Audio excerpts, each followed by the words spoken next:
ان کو دوسرے ملکوں میں ہونے والا ظلم تو نظر آتا ہے، یہاں اپنے ہاں جو لوگ آتنک مچائے ہوئے ہیں ان کے خلاف کوئی بولنے والا نہیں ہے۔ کیوں یہ ہیپوکریسی مچائے ہوئے ہو؟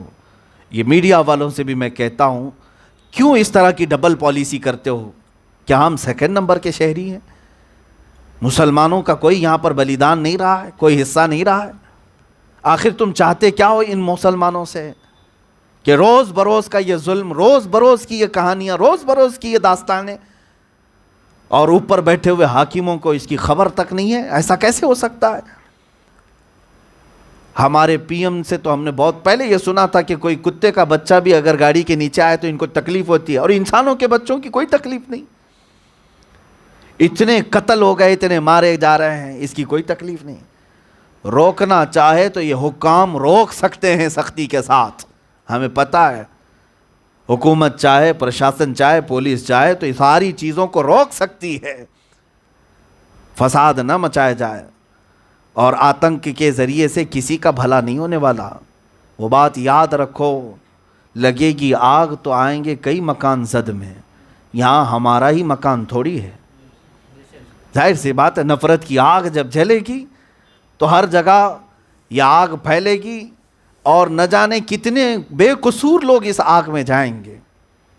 بڑے بڑے لوگ اپنے محلوں میں راج کریں گے اور یہ شہر کو جلتا بجھتا دیکھتے رہیں گے، لیکن اس میں وہی لوگ جلیں گے جو جذباتی ہوں گے۔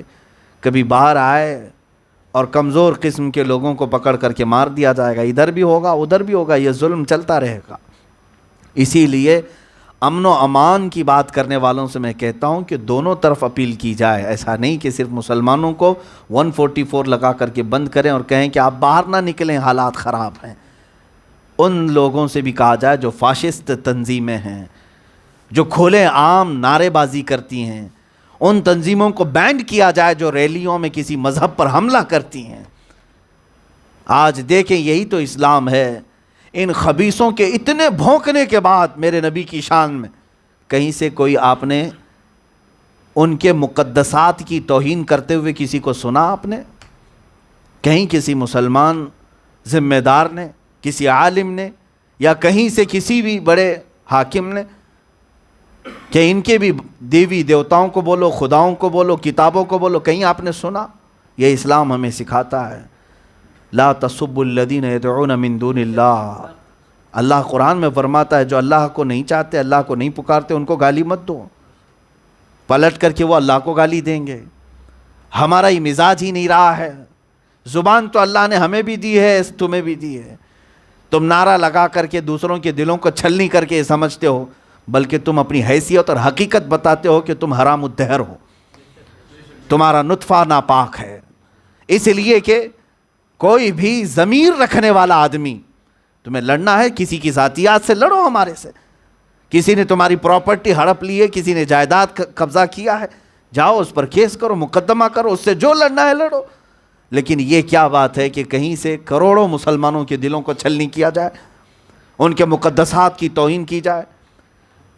ہمیں یہ بات سمجھ میں نہیں آتی۔ ڈپارٹمنٹ والے ہم سے کہتے ہیں کہ آپ یہ سب باتیں نہ کہو، ہم دیکھ رہے ہیں، ہم تو دیکھ رہے ہیں، کب سے دیکھ رہے ہیں، سب کر کے دیکھ لیا۔ آپ نے صرف لالی پاپ دیا اور کچھ بھی نہیں دیا اب تک۔ ہاں دیکھا ہے کہ جو بھی گستاخ ہے اس کے خلاف جا کر کے ایک دو نہیں کئی جگہ پر ایف آئی آر ہوئی، کمپلینٹ کیے گئے۔ مجھے بتائیں یہ کیا ایکشن لیا گیا ہے؟ کہیں لیا گیا ہے؟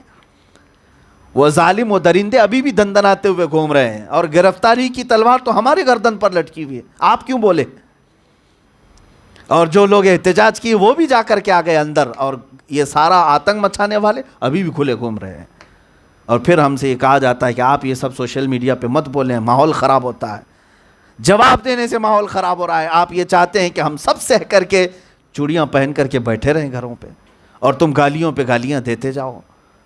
میرے عزیزو، کچھ تو بدلاؤ کی ضرورت ہے۔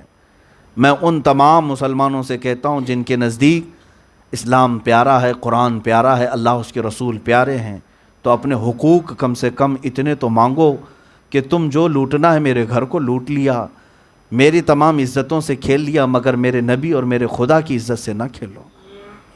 میں اپنی جانب سے تو یہ کہتا ہوں کہ اگر کسی کو ان لوگوں سے اگر کسی کو میرے جسم کی ضرورت ہے تو وہ لے لیں، جس طرح سے بھی تم کرنا چاہتے ہو کرو، لیکن اتنا ضرور ہمیں گارنٹی دلا دیں کہ تمہیں قتل کرنے اور ختم کرنے کے بعد ایک قانون بن جائے گا کہ اللہ اس کے رسول کو کوئی گالی نہیں دے گا، میں خوشی سے اپنے آپ کو سپرد کرتا ہوں۔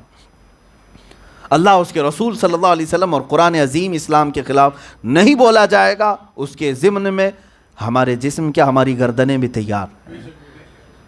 لیکن یہ بعض بار روز بروز یہ جو ہو رہا ہے، اس کے لیے سر جوڑ کر کے فکر کرنے کی ضرورت ہے۔ ان سیاسی رہنماؤں سے بھی میں کہتا ہوں، اللہ نے تمہیں جو کرسی دی ہے، جس طرح بٹھایا ہے اسی طرح اتار بھی سکتا ہے۔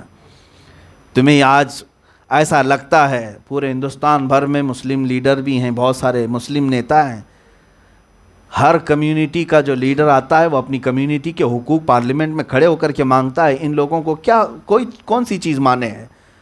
کیا آپ اتنا سوال نہیں کر سکتے کہ ان آتنکیوں کو روکا جائے؟ میاں جھگڑے تو ہوتے رہتے ہیں، اختلافات ہوتے رہتے ہیں اور آس پاس کے معاملات گرم ہوتے رہتے ہیں، لیکن یہ دھارمک طور پر جو ہندوستان کا ماحول خراب کیا جا رہا ہے، اس کو روکو۔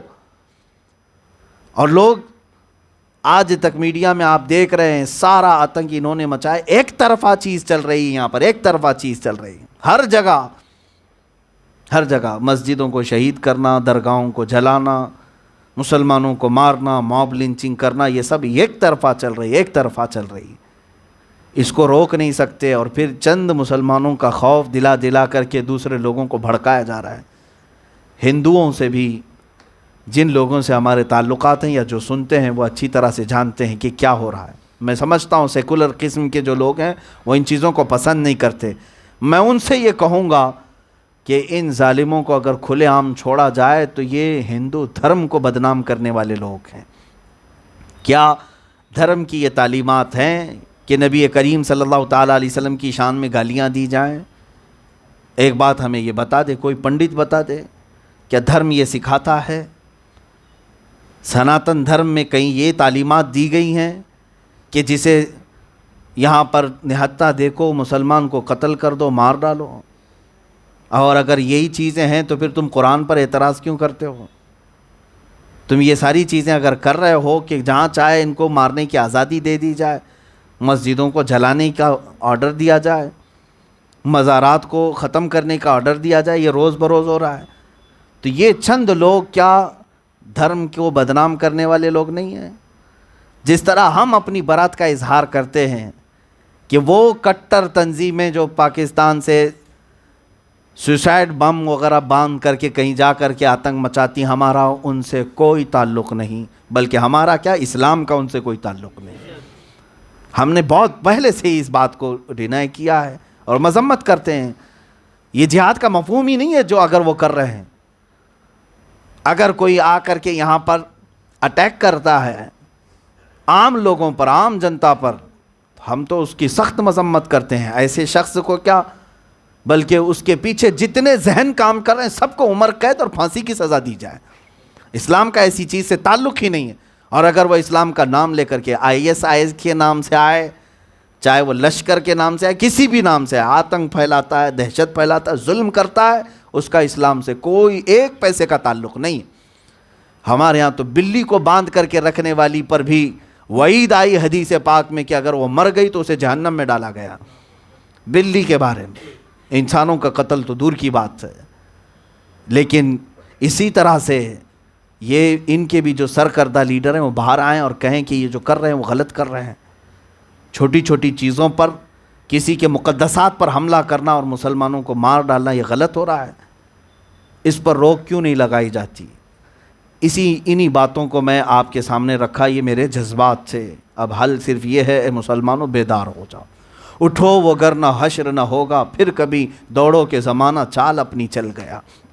تمہیں کرنا یہ ہے، قوت عشق سے ہر پست کو بالا کر دے، دہر میں نام محمد سے اجالا کر دے۔